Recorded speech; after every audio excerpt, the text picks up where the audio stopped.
Olá pessoal, bem-vindos à live O Melhor das Imobiliárias Digitais e Tradicionais. Antes de começar, um recadinho para quem está assistindo ao vivo. No dia 10 agora de maio, a gente tem um evento presencial às 11 horas aqui na sede do Secov, frente a frente com o Zap, onde a gente vai ouvir as novidades do Zap e serão sorteados 3 ingressos para o Conecta. No dia 17, às 19 horas, a gente tem uma live de esquenta do Ideaton que o Secov está realizando. É uma live que vai mostrar como funciona esse ecossistema de empreendedorismo e quais as ferramentas que você pode utilizar para a sua imobiliária avançar cada vez mais rápido. E no dia 1º de junho, durante o dia inteiro, a gente tem um workshop, uma atividade super interessante realizada na sede da Microsoft, chamada de Ideaton, onde a gente vai analisar as dores, os problemas do mercado de intermediação e propor soluções. Entra no site do Secov e faz a sua inscrição. Bem, vamos começar e eu vou apresentar o nosso convidado especial de hoje, Guilherme Blumer, o meu xará, um grande amigo, e ele é cofundador da Credipago. É alguém que tem muita experiência de mercado. Credialuga, desculpa. É parecido. É parecido. Credialuga com uma nova proposta de locação. Então, já começa falando disso, já que eu comi bola, falei errado o nome. Gui, e aí, o que você faz, cara? Você tem uma puta experiência no mercado imobiliário e já pode emendar explicando, afinal, o que são essas imobiliárias digitais? Bom, legal. Primeiro, obrigado pelo convite de estar aqui com vocês. Como o Gui comentou aqui, eu sou cofundador da Credialuga, uma garantia independente, que vem aí com o propósito de fazer com que as imobiliárias possam se tornar sócias do sucesso da receita, da carteira que a gente constrói junto. E Gui, cara, acho que a grande diferença quando a gente olha do ponto de vista de imobiliárias tradicionais e digitais, no fundo, obviamente, todas têm o mesmo propósito ali, intermediação de fato. Mas a utilização de processos e de inovações do ponto de vista da utilização de tecnologia nas PropTechs aí, né, que a gente denomina, são mais rápidos, são mais avançados. O mercado imobiliário como um todo é um mercado que em inovação evolui pouco, né? Eu li uma vez que somente a caça e a pesca tem menores níveis de inovação ao longo do tempo. Tudo bem que agora essas inovações estão aumentando, mas as imobiliárias digitais, elas utilizam essa tecnologia de uma forma mais avançada. O grande ponto que eu acho que para mim é o pênalti delas é achar que esta tecnologia vai dar tão forte essa escala, né? E aí se chamou muita atenção para esse universo das imobiliárias digitais, houve muito aporte financeiro nelas, e aí eu brinco que se a gente olhar uma digital e uma tradicional, a digital acha que ela vai ganhar a corrida e a corrida vale 100 metros. E a imobiliária tradicional, ela corre uma maratona de 42, ela joga um joguinho um pouquinho mais cadenciado, mas que muitas vezes vem se comprovando até mais eficiente ao longo do tempo, né? Então, acho que esse é o grande diferencial, é a velocidade que você usa a tecnologia. Com o passar do tempo, muito que as digitais usam se comoditizam, e as imobiliárias tradicionais podem usar também, mas, a grosso modo, uma tenta crescer inovações mais rápido, acha que isso vai fazer a receita acontecer mais rápido. Nesse momento específico, não vejo muito dessa forma, do ponto de vista de lucratividade, e a outra precisa correr atrás um pouco também de tecnologia no lado das tradicionais, mas na minha visão tem uma visão de mais longo prazo. Interessante. Então vamos começar pela essa tecnologia. É lógico que com a entrada das imobiliárias digitais, as tradicionais ficaram incomodadas. E a gente nas conversas vê que muitos desses proprietários estão sentindo esse impacto, pelo menos esse impacto de mídia das empresas digitais novas, serem às vezes mais conhecidas do que as empresas deles que têm 30, 40, 50 anos. E começam a correr atrás da tecnologia. Só que muitas vezes eu ainda vejo que a tecnologia, na visão das imobiliárias tradicionais, é ter um site, é fazer um anúncio em rede social, é anunciar num portal. É essa tecnologia que a gente está falando? Também, né? Mas eu acho que a mudança de processos, né? E aí algumas imobiliárias digitais provocaram, num bom sentido, o mercado a melhorar alguns processos. Quando a imobiliária digital, as unicórnios, o que quer que seja, se tornam mais conhecidas, reconhecidas, isso tem a ver do ponto de vista de construção de marca, de construção de branding, de construção de diferenciação de negócio. O mercado imobiliário muitas vezes vende só o produto, né? O 2 e 3, e não vende o porquê que você está vendendo aquilo, qual é o seu diferencial competitivo, por que você está em tal bairro, qual é o nicho que você entrega o maior valor possível. Agora, em relação ao temor, né, e ao susto que elas entregam, eu acho que tem dois grandes pilares aqui que a gente precisa refletir. A partir do momento que você tem muito capital investido nessas empresas, obviamente, com o usufruto de uma potência de marketing alavancada em tecnologia, você ganha mercado. Né? E eu acho que essas empresas elas fizeram isso de uma forma interessante, mas ao longo prazo, como eu comentei aqui, de ser uma corrida de 100 metros ou uma maratona de 42 quilômetros, eu acho que tem três grandes pilares que a gente precisa entender no mercado imobiliário, que eu acho que a gente está muito próximo de começar a entender muitos deles. Boa parte dessas empresas, elas olharam tecnologia do ponto de isso vai me trazer escalabilidade. Eu vou ter muita escala nesses processos. Com a transformação digital trazendo muito capital para essas empresas, por um bom período de tempo, eles olharam um período de não importa muito a lucratividade. É escalabilidade e pouca lucratividade. Por quê? Ou nenhuma lucratividade em muitos casos.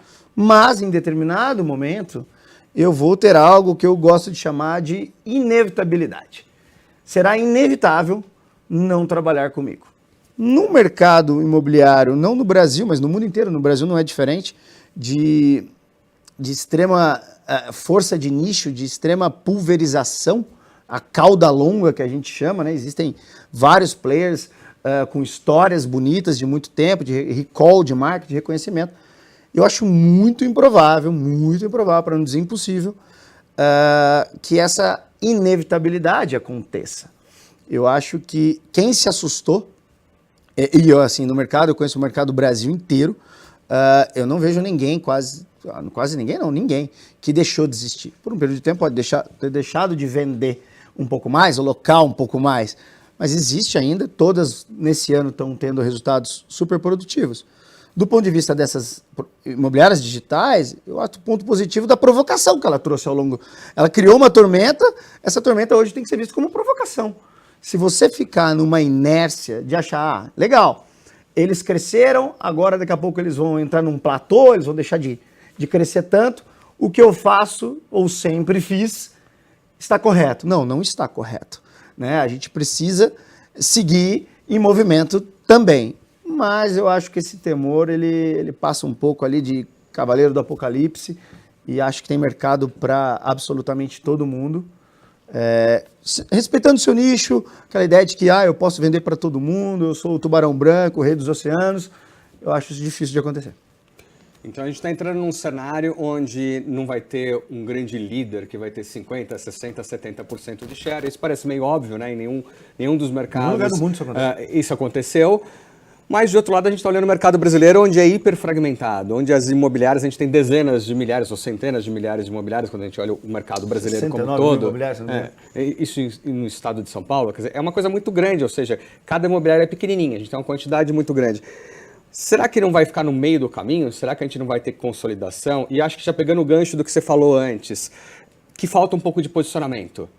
As imobiliárias talvez tenham ficado acomodadas, tirando o pedido e não mostrando o seu diferencial competitivo, o seu posicionamento, no que ela é especialista, o que ele oferece diferente. Você acha que essas imobiliárias digitais trazem essa provocação? Opa, eu preciso agora me mexer e mostrar no que eu sou bom? Sem sombra de dúvidas, Gui. Eu acho que esse é o grande pilar aqui da nossa conversa. Existe uma provocação.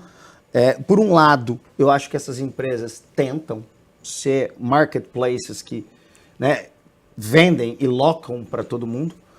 Passar o processo de você ser relativamente importante para todo mundo é algo extremamente difícil. Gente, a Amazon no Brasil tem 7% de market share. A Magalu, menos. O que eu quero dizer com isso é, quando você tem um nicho específico de que você é muito bom, há um mercado super interessante onde você é a melhor entrega de valor. Né? E isso é difícil para marketplaces que tentam convergir num negócio só. Desde que o mundo é mundo, O que dá dinheiro não está na convergência, está na divergência. Se eu for exatamente igual ao Guilherme, eu só vou ganhar dele se eu cobrar mais barato. E a gente não quer cobrar mais barato, a nossa margem de contribuição vai embora. Esse é o grande pilar que eu acho que a gente precisa entender. E a transformação digital, ela traz, na minha visão, algumas pegadinhas em relação a isso. Que é algo que as pessoas às vezes não param para refletir. A gente olha Facebook, Instagram, marketplaces, todo mundo olhando no celular. O brasileiro é o povo que mais fica com o celular na mão. A guerra da atenção, ela é complexa. Mas todo mundo, na guerra da atenção, tem o mesmo anúncio, tem a mesma cara, as mesmas informações.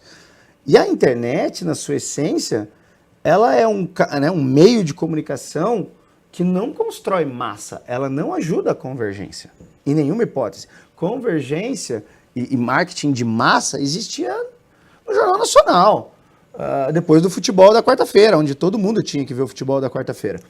Hoje isso não acontece, são pequenos nichos, são pequenas informações, né? E a galera tá tentando, eu vou botar um segmento aqui no Facebook, vou gerar um monte de lead. O Facebook já não funciona mais, ou o Marketplace não funciona mais. Ele funciona, só que você só não pode vender, achar que você vende para todo mundo. Perfeito.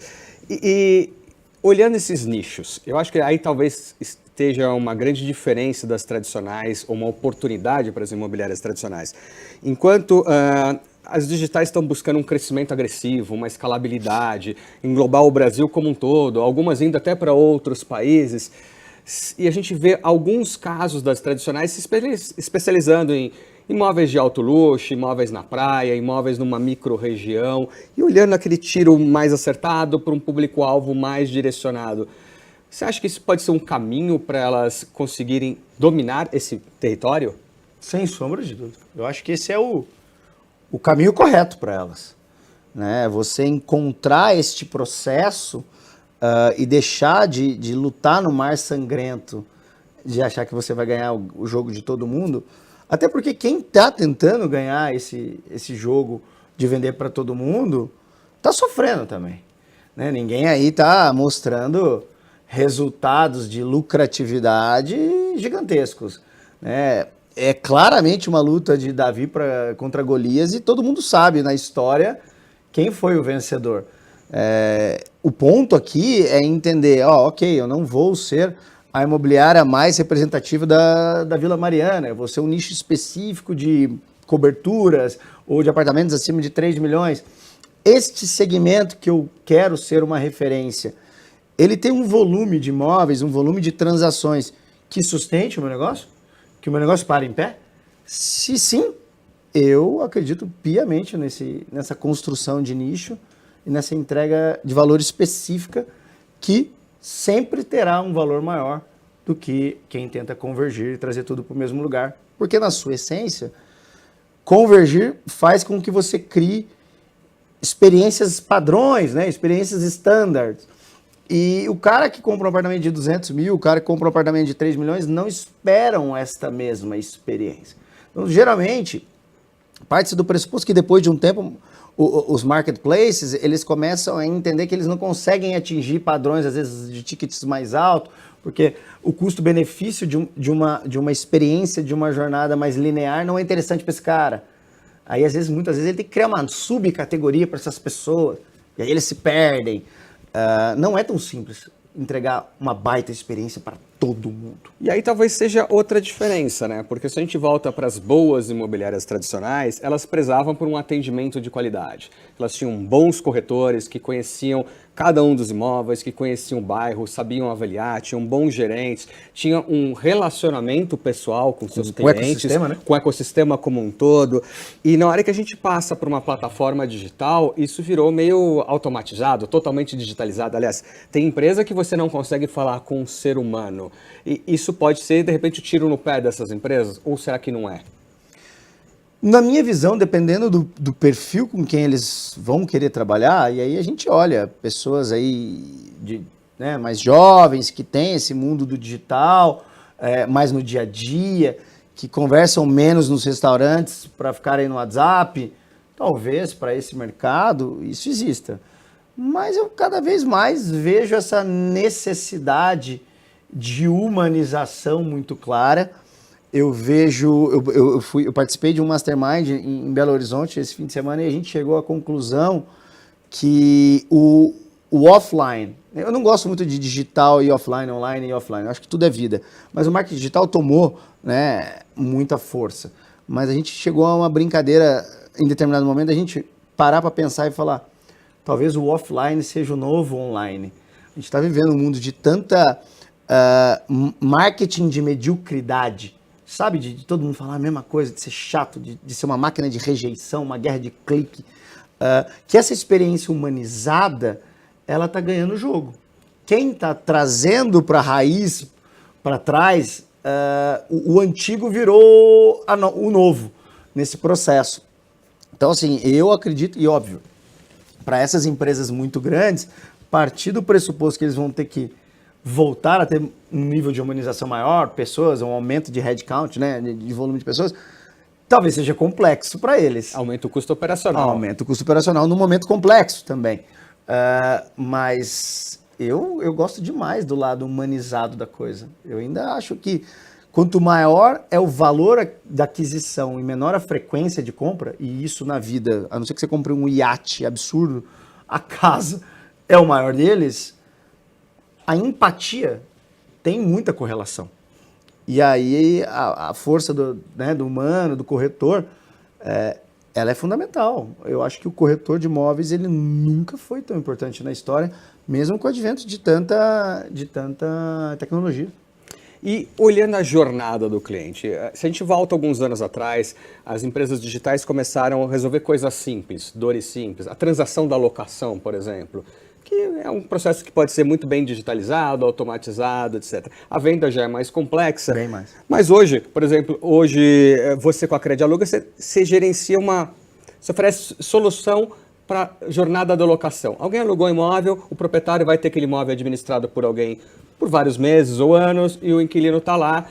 Isso é muito mais complexo, porque vai ter um problema eventualmente, de inadimplência, de manutenção, a entrada ou a saída. São relacionamentos de mais longo prazo. É óbvio que a tecnologia ela pode automatizar muita coisa, simplificar muita coisa, mas houve um distanciamento daquele relacionamento da antiga administradora que conhecia a pessoa que morava lá, que estava ocupando aquele imóvel e falava no telefone. O que você acha que vai acontecer com esse mercado? Porque a gente viu que teve muita dificuldade dessas empresas digitais gerenciarem locações num prazo muito grande. Eu acho que cada vez mais, e aí eu vou pegar como exemplo, eu vou me colocar como exemplo. Toda vez que você constrói um negócio ou que a proposta da cadeia de valor do consumidor em qualquer mercado existe, você tem que entender para quem você cria e de quem você tira valor na entrega. Né? Então, quando você fala do ponto de vista de garantia, eu estou garantindo algo para o proprietário ficar tranquilo. E eu tiro de quem? Eu tiro parte de uma receita do inquilino para dar essa tranquilidade para o proprietário. Quando você olha essa esteira como um todo, eu vejo que a cadeia de valor ela pode ser disruptada, ela pode ter ali uma quebra de entrada de empresas. Né? O meu caso, por exemplo, eu entrego uma ajuda à imobiliária de bairro a olhar e falar, ok, eu vou colocar, esse cara não tem um fiador e tal, eu vou ajudar esta pessoa aqui. Em outro processo, manutenção e reparo, serviços ao cliente, estou dando exemplo da locação, existem outras empresas que vão entrar. Por que eu estou dizendo isso? Quando a gente falou aqui sobre vocês construírem nichos e serem representativos nesse nicho, é um pouco do que eu estou fazendo, é um pouco do que eu acho que vai acontecer. Eu serei específico, uma referência para ajudar imobiliárias neste processo do inquilino que não tem um fiador, que não vai ter um cheque de caução, enfim, essas etapas.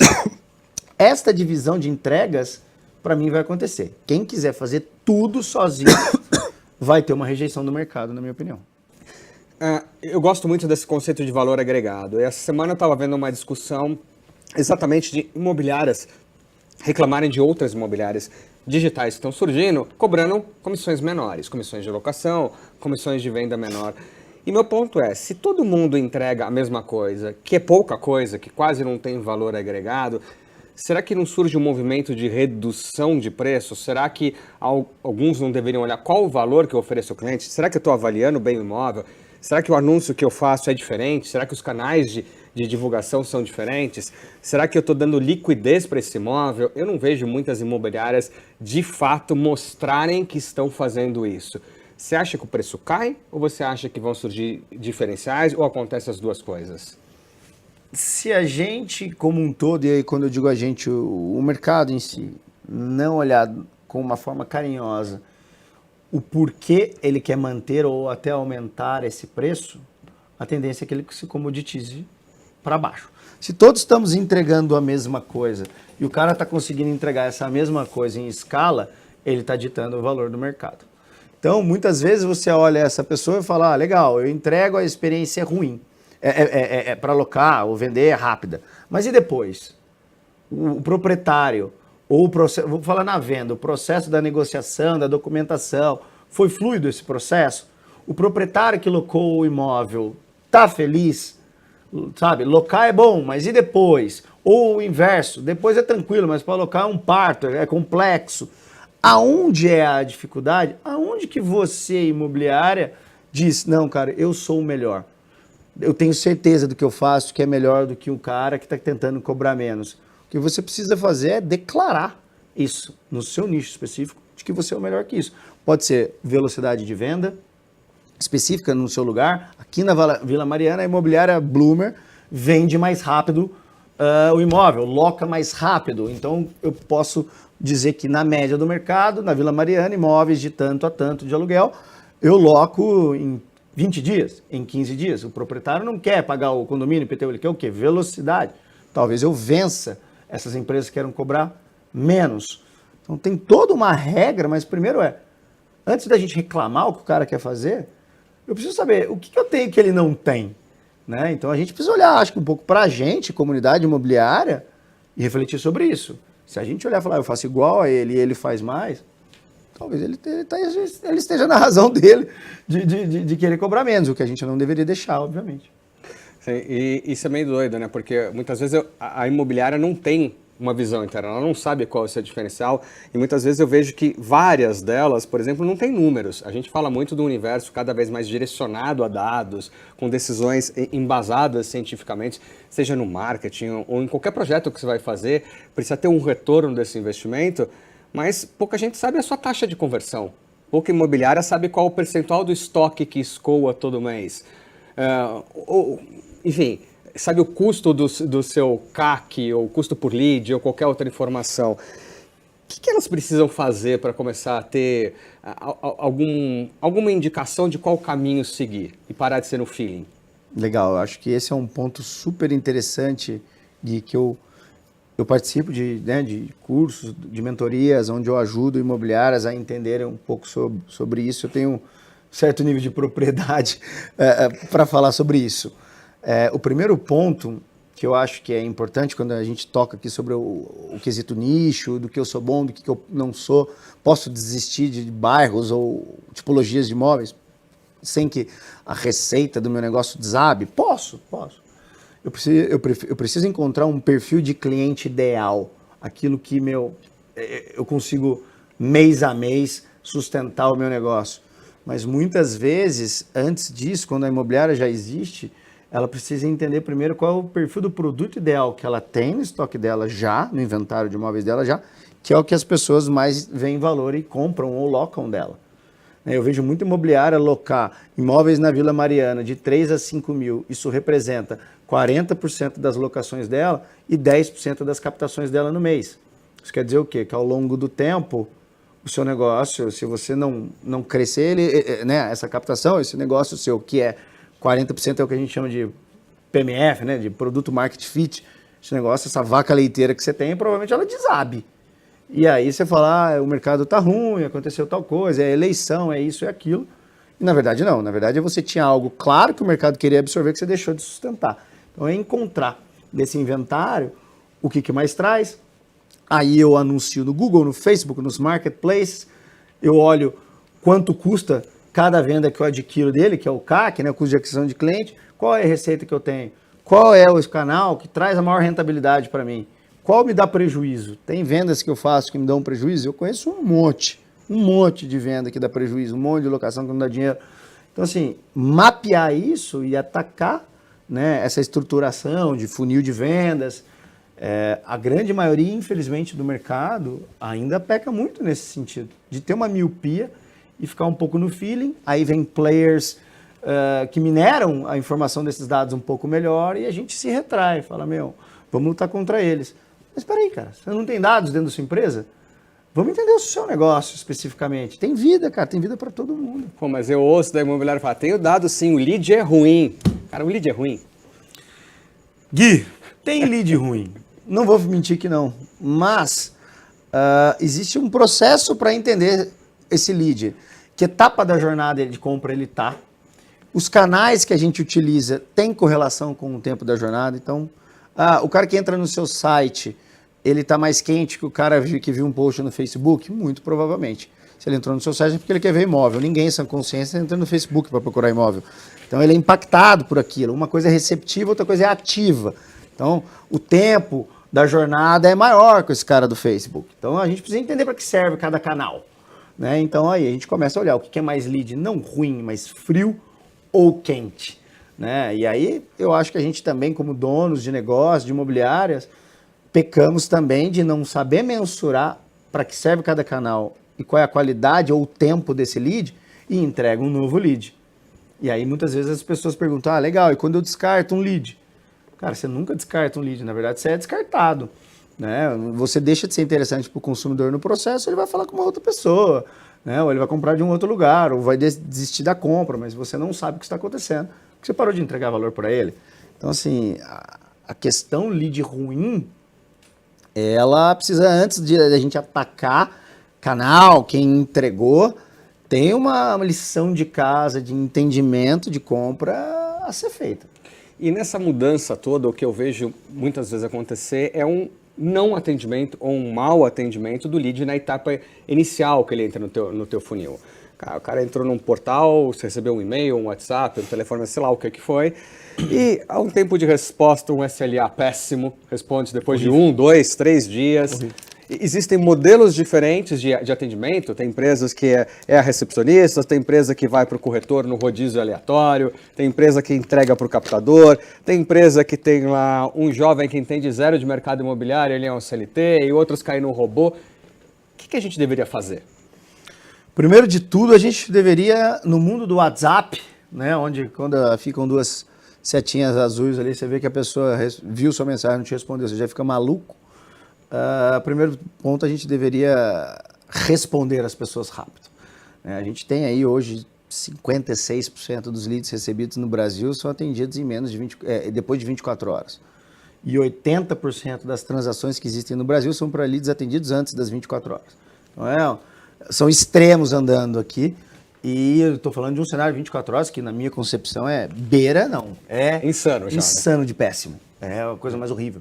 E constantemente eu faço análises disso, tá? Eu gero leads frios, né? Eu gero leads em imobiliários com quem eu converso, que eu sou mentor e tal, em cursos. E a SLA, o tempo de resposta, ele fica ali numa média de 6, 7 horas. É muito ruim. Eu diria para vocês que 15 minutos seria aceitável. Se vocês quiserem ver mercados mais evoluídos nesse sentido, procurem seguro de saúde.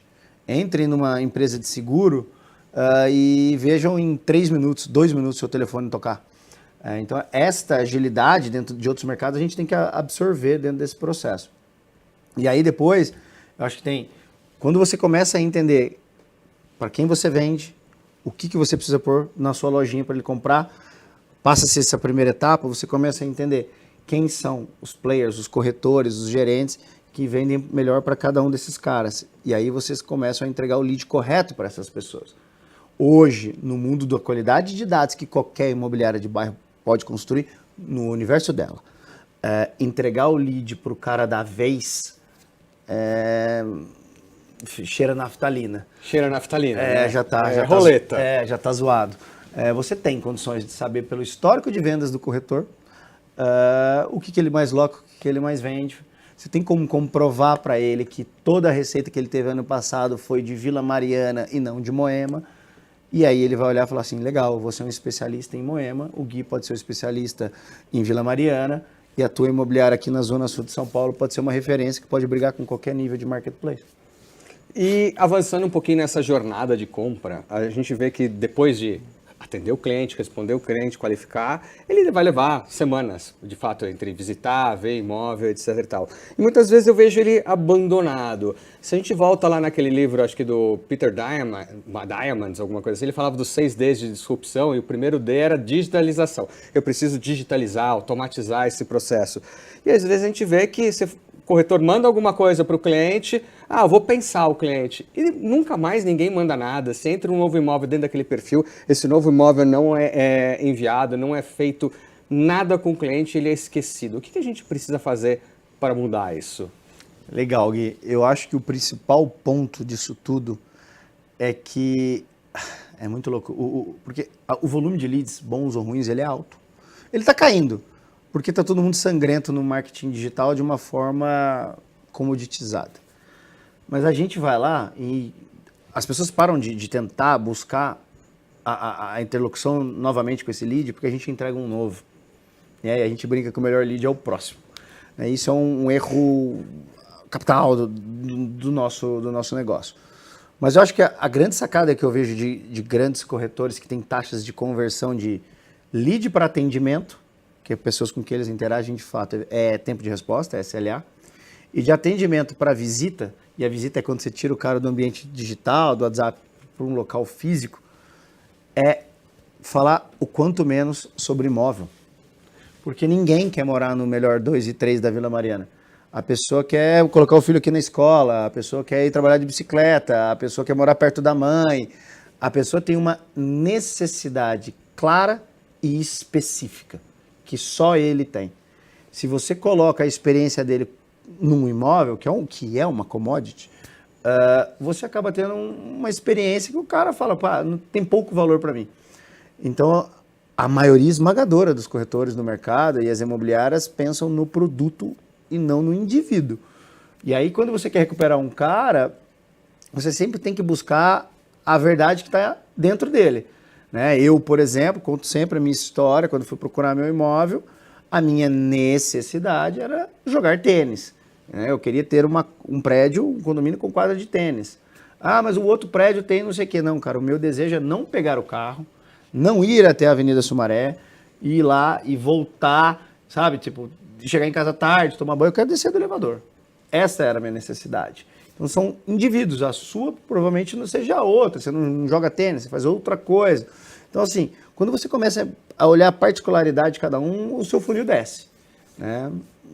Poucos fazem. Isso é um papel bastante específico do corretor, né? O corretor Total. deveria perguntar, e às vezes parece que ele tem vergonha de perguntar.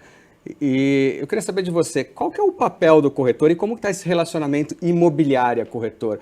Às vezes eu acho que a imobiliária só está olhando número, quantidade. Eu quero contratar mais 10, mais 100 corretores e não está preocupada com a capacidade, a qualificação daquele corretor.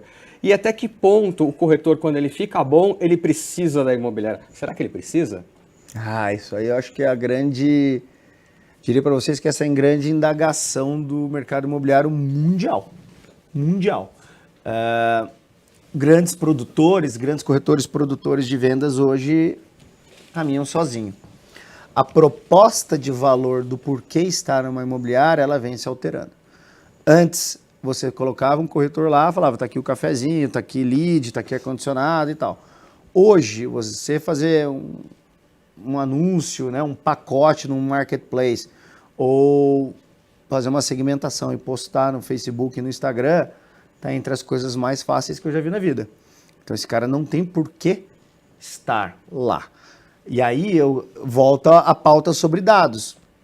Talvez ele não tenha ainda, no mundo de hoje, a capacidade de olhar dados como um todo, como vocês, imobiliários, e falar, olha, você é bom disso, eu vou te dar assistência naquilo, vou te desenvolver na etapa visita para a proposta, que é onde você ainda peca.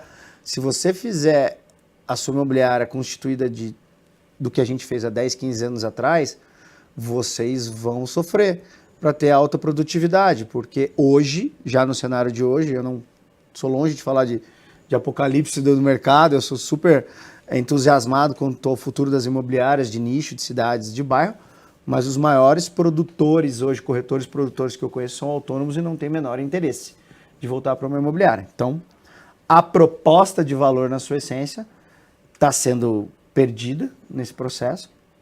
As redes sociais dão poder a esse cara. Eu conheço muito corretor que consegue gerar mais lead que imobiliário, sozinho. Corretores com centenas de milhares de seguidores. E a imobiliária, se olha lá, tem 200. Eles têm uma infinidade de capacidade de geração de lead e de parcerias. Tem corretores que hoje, para determinado nível de busca, consegue gerar mais lead que o próprio Google. Vai no Google Trends e faz uma busca sobre apartamentos na Vila Mariana e vê a capacidade de um corretor de 500 mil de seguidores. E para ele postar um imóvel na Vila Mariana, provavelmente ele tem a capacidade de geração maior ou parecida. Né? Hoje, todo corretor é um canal de distribuição, todo corretor é uma micro imobiliária. Vocês só precisam ser a casa desses caras. Mas isso vocês precisam ter uma entrega de valor diferente, essa entrega de valor passou longe de ser lead. Eu acho que até porque o lead não é escalável, né? O lead a gente chega num limite, quando você anuncia num portal, você não vai conseguir, a menos que cresça muito o seu estoque, o seu inventário, você não vai conseguir muito mais. Erro, né? O que é um erro também, porque você pode dispersar. Então a imobiliária poderia estar entregando financiamentos, seguros, secretaria de vendas, com toda a parte jurídica, o marketing. Secretaria de vendas na venda, jurídico, administração do imóvel, é difícil um corretor de locação administrar imóvel. Não consegue. É inviável. Isso. Na locação acho mais difícil. Na venda já existem PropTechs, empresas que falam, olha, eu vou te entregar todo esse back-office para você não precisar de uma imobiliária. Então, assim, direto, de novo, a cadeia de valor de um consumidor, a cadeia de valor de uma imobiliária e de um corretor, ela é disruptada. Alguém entra lá no meio e tenta entregar um valor. E eu acho que, nesse sentido, mais do que marketplaces, unicórnios, você, dono de imobiliária aqui de São Paulo ou de qualquer lugar do Brasil, deveria se preocupar muito mais em como entregar diferenciais competitivos para esse corretor não te abandonar do que se preocupar com marketplaces e unicórnios. O verdadeiro desafio está na sua entrega de valor. Até porque, de novo, marketplaces geralmente querem pagar menos. Então, você ainda pode pagar o que o mercado quer receber, mas saiba por que ele tem que estar lá.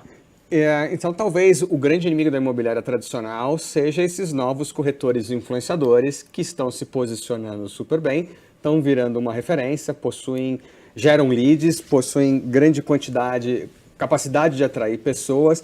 E eu vejo daí as imobiliárias tentarem replicar isso daí, mas replicar contratando alguma consultoria de marketing, você que é super especialista nisso, elas contratam mal e põe alguém sentado numa cadeira, lendo um roteirinho, falando de um produto que vai dar 0 de engajamento. Como que será que elas deveriam resolver isso? Será que tentar formar esse corretor que ainda está lá dentro, que o cara ainda não virou solo, empoderar, fazer um estúdio, enfim, ajudar de alguma forma? Eu acho que sim. Acho que eles deveriam influenciar essas pessoas e dar subsídio, dar força de geração de conteúdo para esses caras.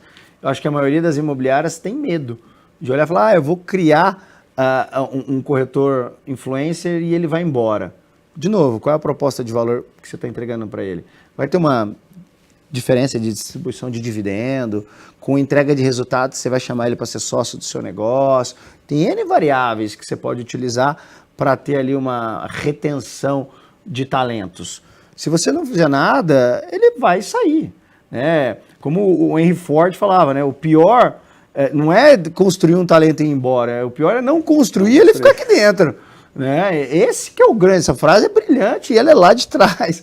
Né? Eu acho que a diferença está, existem imobiliárias, existem incorporadoras que desenvolvem o brilhantismo desses corretores e é muito legal, porque depois tem aquele desejo de querer estar próximo.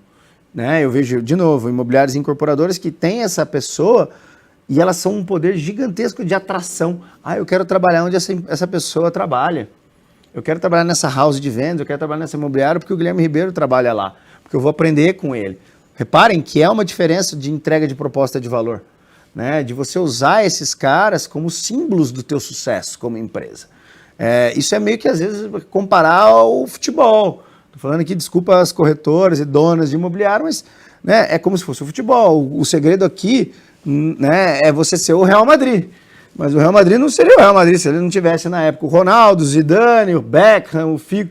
Você tem que ser a casa desses grandes talentos e não ter medo dele ir para outro lugar. Porque tipo, o Real Madrid, todos esses que eu citei já não estão mais lá, ele continua vencendo. Porque ele é uma marca que constrói desejo dentro de um jogador de futebol. Você é uma imobiliária que constrói desejo em relação ao corretor de imóvel? Esse é o grande pilar que ninguém para refletir. E é difícil pensar num exemplo aqui que seja o grande desejo do corretor. Eu vou virar corretor e eu vou trabalhar na imobiliária em tal lugar? XPTO. Não conheço. Não conheço. Tá aí uma grande oportunidade. Eu não conheço, pode ter numa cidade específica, aí me perdoem, mas eu não conheço nenhuma imobiliária que um corretor chegou para mim e disse: eu vou trabalhar nesta imobiliária, este é o meu objetivo. Isso é um claro exemplo de que a gente está se comoditizando, a gente é igual, eles trocam de endereço, eles vivem uma vida de cigana ali, aonde está melhor eles vão, eles não criam raízes. Mas aí, que semente a gente jogou para que isso aconteça, né? Essa é uma reflexão que cada um precisa fazer. Ela não é simples, não estamos aqui para falar que é fácil, mas ela, para mim, é a pergunta a ser feita. E se a gente olha esses últimos 10, 15 anos, a gente viu muito exemplo de PropTech, de startup imobiliária ficar gigantesca lá fora, algumas fazerem IPOs, valerem fortunas, Sim. etc. Opendoor, Redfin, Purplebrick, Compass, etc. Você conhece todas essas empresas? Todas. E muitas... Fui visitar boa parte delas. Foi visitar. Cara, tem algum case interessante? Porque a gente viu uma tremenda expectativa, essas empresas hiperavaliadas e depois algumas que fizeram IPO, as ações despencaram e vale hoje uma pequena fração do que se projetava. 10%. O que aconteceu? Pô, isso aí é super interessante a gente olhar.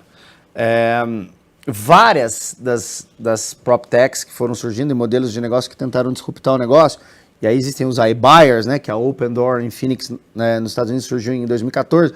A Loft tentou aqui no começo fazer esse processo, comprar em alta escala, reformar e vender. Foi um modelo.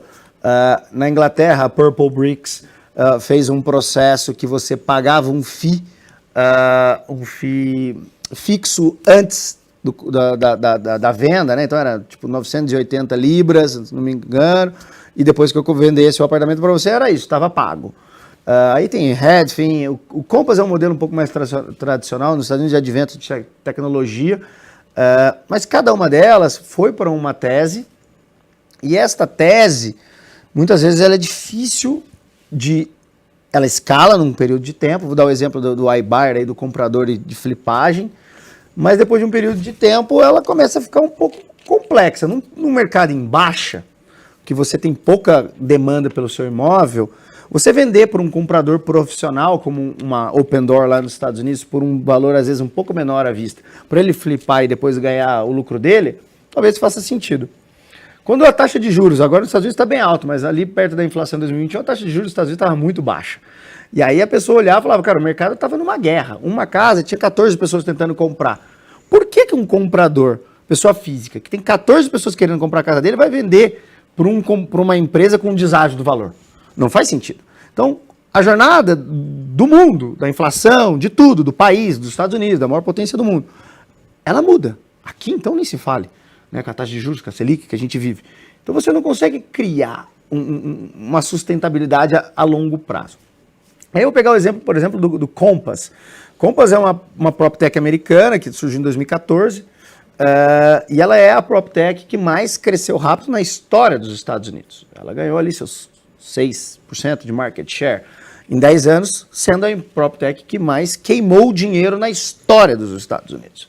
O ponto aqui é, você recebe isso... Pagou comissão altíssima. Pagou 90%, 80% de comissão, comprou corretores, deu stock options, né, ações da empresa quando ela fizesse o IPO, fez de tudo. O ponto é, ela cresceu muito rápido, ela recebeu, neste crescimento, muito investimento, né, muito venture capital, capital de risco, colocou dinheiro nela, para chegar naquele determinado momento, como você muito bem colocou, que é o momento do IPO. Me lembro agora valores não exatos, mas eles abriram o IPO deles cheio de corretores com stock options bonitinho, 80% de comissionamento. Esse 80% já não acontece mais, porque o caixa da empresa está acabando. Não fecha a conta. Não fecha a conta de ninguém fazer isso. E aí eles foram para o IPO na Nasdaq, nos Estados Unidos, tentando sair a $26 o preço da ação. No primeiro dia acabou a 21, quase 22. Hoje, antes da gente entrar aqui, eu olhei o preço da ação da Compass é $2. Então eles caíram aí mais de 90% de valor de mercado. Só que, cara, tem muito corretor que ficou lá ganhando esses 80%, da comissão que já não ganha mais, esses stock options que valiam uma grana, hoje valem um algodão doce, que é aquilo que você murcha assim, fica desse tamanho. Então, assim, é uma tese complexa. Acho que a IPOs, não estou aqui falando que a IPO não é ruim, que é coisa ruim, não, gente. Tem ótimas empresas de capital aberto aí, eu compro ações de empresas de capital aberto. Mas a expectativa desse valor da empresa, desse valuation, né, dela, versus o quanto ela vai valer realmente no IPO e o quanto que isso vai acontecer de retorno para os acionistas e para as pessoas físicas que compram, é bem complexo. É bem complexo e nos Estados Unidos as PropTechs que fizeram, todas perderam aí seus, no mínimo 70% de valor de mercado pós-IPO. Show. Tô com um monte de perguntas aqui do pessoal que está assistindo ao vivo. Legal. Eu vou começar com uma que acho que tem muito a ver com essa discussão de imobiliária digital e tradicional, da Graziela Labarte. Qual a sugestão para o primeiro atendimento do lead? Se ele deve ser um SQL no segmento de alto padrão, um SDR, ou se é um modelo tradicional de corretor? Legal, Graziela. Olha, eu fui um dos, talvez, maiores influenciadores e precursores do MQL, né, do pré-atendimento. No alto padrão, Graziela, eu não gosto. Eu não gosto do pré-atendimento. Eu gosto de você construir grandes influenciadores, personas muito claras, consultores mesmo de alto luxo, que entendem esse ecossistema do alto padrão e dê o primeiro atendimento para eles. No alto padrão, realmente é onde, depois eu vim aprender isso com o tempo, tá? Eu sofri tentando teses, muita gente fala, Bruno, como você conhece tanta coisa? Eu também fiz muita besteira, cara, eu aprendi errando bastante. Só assim, né? Só assim. Mas eu não gosto do SDR no primeiro atendimento do altíssimo padrão. Não gosto de um time gigantesco também. Gosto de grandes players, grandes corretores e influenciadores de determinadas regiões. Nos Estados Unidos existem cases sensacionais em relação a isso. O Fred Eklund, que tem um time dentro da Douglas Elliman, é um cara sensacional. Ryan Serhant, para mim, que era um corretor influenciador que se tornou uma brokerage, uma corretora, também é muito... Agora ele está abrindo Flórida, enfim, outros lugares. Conheci até a Mariana, que é a brasileira que toca a Serhant na Flórida. Almoçamos, tomamos um café com ela esses dias aqui no Shopping Guatemi. Ele está construindo esse processo, mas ele foi lá, muito nichado em Manhattan, ele vende lá as coisas dele. Eu prefiro... E até porque quando você cria esse respeito da Graziela, por exemplo, as pessoas querem falar com ela. É lógico. Não quebre essa experiência com outra pessoa. É mais difícil escalar? Provavelmente sim. Crie novas Grazielas dentro do seu ecossistema. Eu não colocaria. No médio padrão, baixo padrão, onde o volume de lead é muito alto, a SLA de resposta. Se começa a ser um complicômetro, eu ainda gosto, porque nas primeiras etapas do funil tem muito valor agregado, um MQL, um SDR.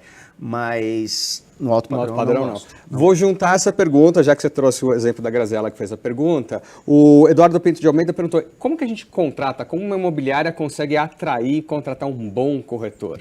Tem que formar ou dá para trazer alguém no mercado? Dá para trazer, e eu acho que você tem que entregar algo diferente que onde ele está, do que onde ele está entregando. Agora, se a pergunta eu consigo trazer um corretor influenciador que hoje, sozinho, vende horrores, explicar para ele que é melhor ser dono do rabo da baleia do que do peixe Nemo. Cara, ele vai ter que ter um partnership ali, ele vai ter que ter uma sociedade, uma distribuição de dividendos, ele vai ganhar um equity, uma participação da empresa ao longo da produção dele, e aí ele vai olhar, opa, eu vendo 50 milhões ano, essa imobiliária vende 500 milhões, eu vou ter participação sobre um negócio de 500 milhões, fora a minha produção de vendas. Pô, você acabou de mostrar um diferencial competitivo para esse cara. Para mim, aí começa a fazer sentido. só trazer por trazer, vem pra cá porque a gente usa camiseta, joga videogame, ou a gente é mais cool, cara, eu acho que esse cara vai ficar sozinho. E o mundo tá dizendo pra ele ficar. Não acho que esse é o ponto, não. Construir corretores é uma opção. Vou dar aqui, claro, o exemplo da Graziella. Tem total, né, respeito do mercado. Se posiciona super bem para olhar. Conseguiu influenciar nas redes sociais demais. No nicho dela específico. Pessoas, cara, queiram aprender com ela lá. Muito provavelmente tem uma galera bacana que, se ela se posicionar assim, vai atrair esses caras. Vai ser até uma escola. Até para formar concorrentes. Zero problema. Isso é saudável. Eu, no lugar da Graziella, eu teria zero problema em ver isso. Acho que você vai continuar sendo referência no que você faz. Mas eu acho que, de novo, tem que ter um diferencial de entrega para esse cara. Tá. Gui, o Wilton está me perguntando aqui uma coisa super interessante. E o papel das franquias? Será que as franquias conseguem se posicionar com o branding dela e com o suporte adequado para os corretores? A gente está vendo o número de franquias imobiliárias crescerem no Brasil. O que você acha disso? Depende. Eu acho que existem modelos e modelos de royalties, de como você paga, franquias e tal. Existem exemplos aqui crescendo bastante. O quanto, né, esse crescimento é sustentável do ponto de vista de quanto tempo o dono da franquia fica com a franquia, o que a gente chama de churn, né, a perda. Né? Eu coloco 100 lojas para dentro, quantas ficam depois de um ano? Eu perco 20%, 30%, 40% delas? Ou todas ficam? O modelo de negócio que eu construí para elas faz sentido? Não para elas, mas para mim também? É questionável, acho que tem algumas que sim, outras não sei. Precisamos olhar resultados ao longo do tempo. Acho que essas marcas pensam muito no franqueado e pouco no consumidor, para ajudar esse franqueado a ter volume de clientes. Então elas trabalham um negócio muito B2B, business to business, mas eles não ajudam no business to consumer, ali no consumidor final. Fala, eu tenho muito tráfego de site, eu tenho muito coisa aqui dentro, estou te ajudando, estou te dando um help aqui. Eu vejo pouco isso. Mas eles criam muito, hoje cresce muito, atrás de uma tese que nos Estados Unidos é muito grande. Né? Nos Estados Unidos, 70% das vendas são feitas por redes de franquias. E aí a gente olha e fala, países mais maduros fazem isso aqui, provavelmente isso aconteça. Tem algumas diferenças. Nos Estados Unidos, um corretor, né, o agent lá, ele é obrigado a estar numa brokerage, numa imobiliária. Não existe autônomo. Não existe corretor autônomo nos Estados Unidos. Aqui existe e eles hoje são os melhores do mercado. Então, tem um complicômetro aí para quem está indo por esse lado da franquia, mas longe de achar ruim. E lá também tem parceria, né? Todo mundo faz parceria, o estoque é compartilhado, eu acho que é um grande diferencial. Existem sempre dois corretores, o do vendedor e o do comprador. Existe exclusividade, mas assim, acho que é um modelo que tende a crescer, e se a conta fechar e for interessante para o franqueado, não vejo problemas. Respeito N marcas aqui e fora do Brasil, eu sou fã de várias, da Remax, Anywhere, a Reality tem várias marcas, né? A Keller Williams faz campanhas de corretores maravilhosas. Entrou aqui também agora no Brasil. Tem N aí, mas tem que parar em pé, e aí eu não sei, agora, né, não temos tempo hábil para olhar qual é o modelo de cada uma, mas não vejo com maus olhos, não. E nesse cenário aqui, que a gente tem o corretor autônomo e que o corretor autônomo tá virando um influenciador digital e está se posicionando e está tendo bons resultados, eu vou pegar aqui a pergunta do Gabriel. Será que a imobiliária não deveria olhar esse corretor como um parceiro, como alguém que possa ser plugado na imobiliária? Total. Ele pode ser o rosto, o garoto propaganda desse negócio, ele pode ser o topo do funil. Hoje, corretores influencers são mais topo de funil do que imobiliárias. E, de novo, qual é a proposta de valor para ele ser seu topo de funil? Se é seu topo de funil e não ganhar nada com isso, provavelmente ele vai fazer sozinho. Se você puder ajudar ele com alguma coisa, eu sou muito contra esse processo de falar, cara, esse corretor influencer não vai andar. Gente, a maioria dos que eu conheço, tá? A maioria dos que eu conheço, ele só mostra imóvel, ele não vende tanto. Eu tenho relacionamento pessoal de amizade com boa parte deles, tomo vinho com eles, converso. Não vejo ninguém pobretão, não. Não, pelo contrário. Então, está muito longe disso. Estão vendendo e estão vendendo bem. Então, assim, criar conteúdo, a pessoa, ela tem uma facilidade maior. Então, assim, empresas que não criarem conteúdo vão perder espaços para corretores que criam conteúdos e vão se tornar marcas. O Ryan lá nos Estados Unidos é um exemplo, aqui no Brasil tem outros exemplos de corretores que estão se tornando marcas. Se você não quer concorrer com eles, tragam eles para ser parte da sua marca. Aí eu acho que vai fazer sentido. Vou te fazer uma última pergunta, já que a gente está chegando, estourando quase o nosso tempo aqui. Você falou da experiência do cliente. E aí eu acho que uma coisa que as imobiliárias digitais fazem muito bem é medir isso, medir a satisfação com o NPS, o CSAT ou qualquer outra metodologia que tem. De outro lado, um bom corretor, ele está muito próximo, tem um relacionamento com o cliente e consegue sentir o que está acontecendo. Mas talvez a grande maioria esteja aí no meio sem saber o que acontece com o cliente, tá? Às cegas. Cara, o que elas precisam fazer? Legal, Gui. Eu acho que o NPS, né, o Net Promoter Score lá, é uma conta que você, de 0 a 10, pergunta para as pessoas o quanto elas indicariam o seu negócio, o seu serviço, o seu produto para um melhor amigo e tal. E existe um score entre promotores, enfim, ou não, negativos, né, detratores. Gosto, mas ela é um longo prazo, ela é mais relacional ao longo do processo. Eu prefiro o CSAT, que é mais quebrado na transação como um todo, de você olhar de entre muito ruim a muito bom, né? Muito ruim, ok, bom, muito bom. O quanto foi a minha experiência com, né? Eu sou a imobiliária Bloomer, entreguei para você o corretor Guilherme Ribeiro. Quão bom foi a experiência? Depois ele faz uma proposta, ele fala com o jurídico. O quão bom foi o departamento jurídico na assinatura do contrato. Aí você fragmenta a jornada e você consegue entender aonde que está a quebra. Eu, particularmente, existem várias ferramentas que vocês colocarem aí no Google, ferramentas de CSAT, algumas boas e baratas.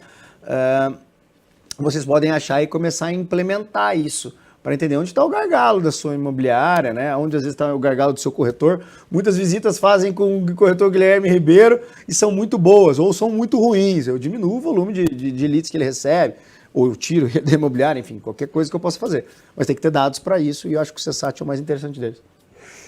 Gui, eu queria te agradecer demais por estar com a gente aqui hoje. Queria saber se você quer dar algum recado final para o pessoal. Primeiro, gente, foi um prazer gigantesco estar aqui com vocês. Depois conversem comigo lá nas redes sociais, do que a gente comentou aqui. Minha SLA de respostas é boa, é rápida. Foi um prazer, eu acho que a gente discutiu muitas coisas aqui, principalmente sobre o futuro do mercado, sobre, né, players que às vezes assustam a gente. Eu, de verdade, o recado que eu quero dizer para vocês existe uma cauda longa, um mercado gigantesco para todo mundo. A única coisa que vocês precisam saber é que vocês nunca vão ser bons para todo mundo. Saibam para quem você é bom. Eu tenho certeza que vocês vão sobreviver, vender mais do que vocês vendem hoje. E para você que está assistindo, eu queria te pedir um último favor de clicar no link que está aí na descrição da live ou acessar o QR Code que está na tela de vocês e fazer a avaliação dessa live. Super obrigado e até a próxima.